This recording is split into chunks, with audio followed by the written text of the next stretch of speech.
నమస్కారం అండి. నేను doctor Pradeep Vadja, MD physician, registrar endocrinologist, Bhaskar hospital, Shahpur, గడ్డమైసంలో చేస్తున్నా.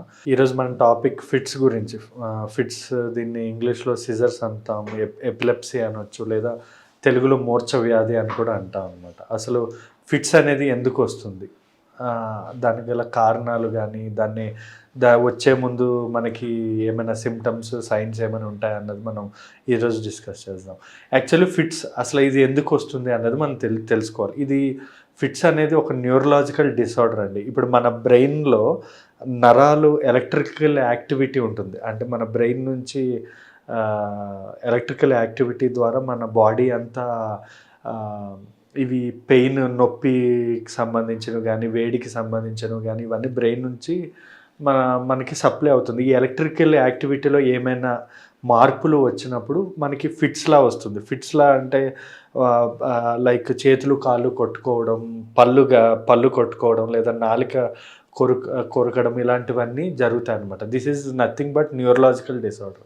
అసలు ఇది ఎందుకు వస్తుంది అన్నది మనం తెలుసుకోవాల్సిన విషయం అనమాట. 50% అంటే 50% వరకు ఇది ఎందుకు వస్తుందో చెప్పలేమండి. కొంతమందికి ఎలక్ట్రోలైట్ ఇంబ్యాలెన్స్ అవ్వచ్చు, ఏదైనా అవ్వచ్చు. కాజ్ అనేది మనకి ఎంఆర్ఐలో కానీ, సిటీలో కానీ, ఈఈజీలో కానీ ఏమి కాజ్ అనేది 50% తెలీదు.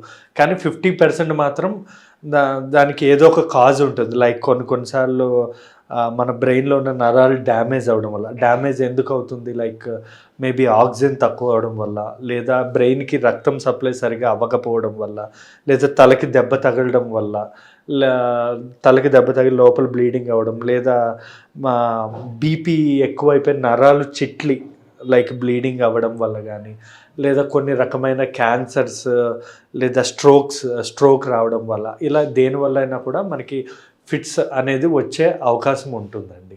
ఈ ఫిట్స్ వచ్చేటప్పుడు మనకి ముందుగానే కొన్ని కొన్ని సంకేతాలు ఉంటాయి. ఫర్ ఎగ్జాంపుల్ అది వచ్చే ముందు మనకి హార్ట్ రేట్ పెరిగినట్టు అనిపించడం, లేదా చెమటలు పట్టడం, లేదా ఔరా అంటే మనకి సమ్ టైప్ ఆఫ్ హాలుసినేషన్స్ వస్తూ ఉంటాయి. అదేదో కనబడుతున్నట్టు, వినబడుతున్నట్టు, లేదా పైన ఏదో ఇట్లా పైకి కళ్ళు పెట్టి పైన చూడడం, ఇలాంటివన్నీ కూడా జరుగుతూ ఉంటాయి. ఇవే కాకుండా కళ్ళు చీకటై మనకు అప్పుడు ఏం జరిగింది అన్నది కూడా మనకు తెలియదు.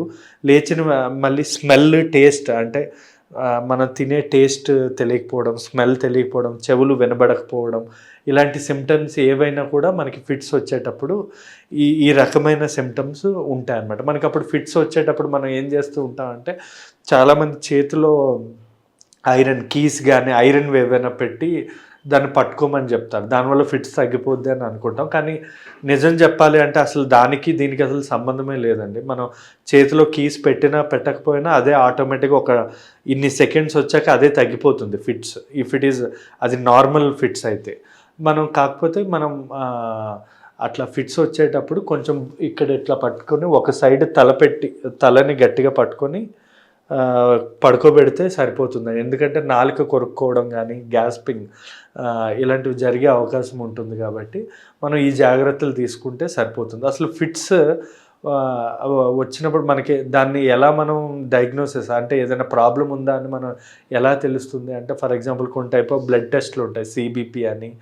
ఎందుకంటే ఏమైనా ఇన్ఫెక్షన్ వల్ల ఫిట్స్ వచ్చిందా, మెనెంజైటిస్ వల్ల ఫిట్స్ వచ్చిందా, లేదా ఎంఆర్ఐ స్కాన్, సిటీ స్కాన్, లేదా ఈఈజీ అంటాం.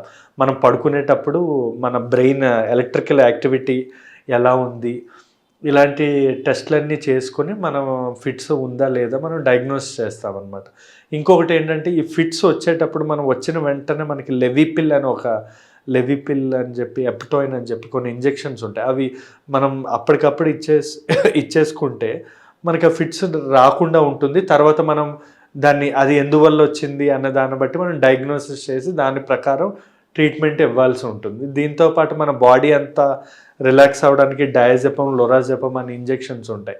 అవి కూడా ఇచ్చి మనం అప్పుడు డయాగ్నోసిస్ చేసుకోవాల్సి ఉంటుందండి.